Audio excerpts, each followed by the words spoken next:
haddii ramadaan sidan lagu sii gaaro maxaa xal ah والله طبعا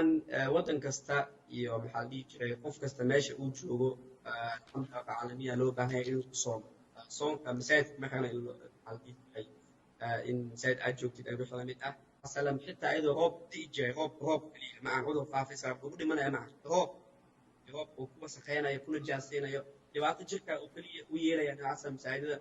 gudaha lagu duka ugu amiri jiray tawaran qof caafimaadkaaga noloshaada inay ka qiim badan tahay wax kasto yani taas awgeed waxaan leeyahay dadka yaysan welwelin yaysan murugoonin ramadaanka kaligiina cibaadaysan kartaan guryihiina ku cibaadaysta khalwo la imaada ictikaaf la imaada yani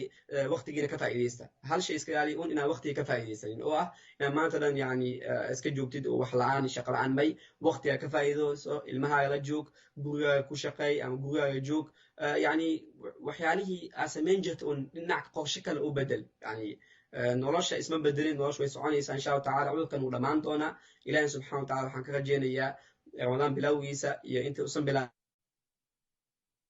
bilaanaysa cudur kasta adduunka waa lagu imtixaamaa wayna dhamaata cudurkan wuu dhamaanaya laakiin annaga naloo baahan yahay sabar iyo alla ka cabsi guryihiina aan ku cibaadaysano ilmihiina aan barno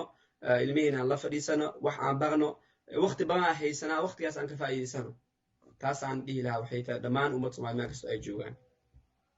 mar oo aada u mahadsanyaha ku sugan holand amsterdam ibraahim cumar baafo saxaafi madax banaan oo jooga melbourne australia aada u mahadsanyaha laftirkiisu iyo cabdimalik oo jooga isna holand magaalada heeg aada u mahadsan yihiin iyo professor cismaan maxamuud dufle sanata ka tirsanaa aqalka sare baarlamaanka soomaaliya barnaamijka afartooda laga qaybgeliyey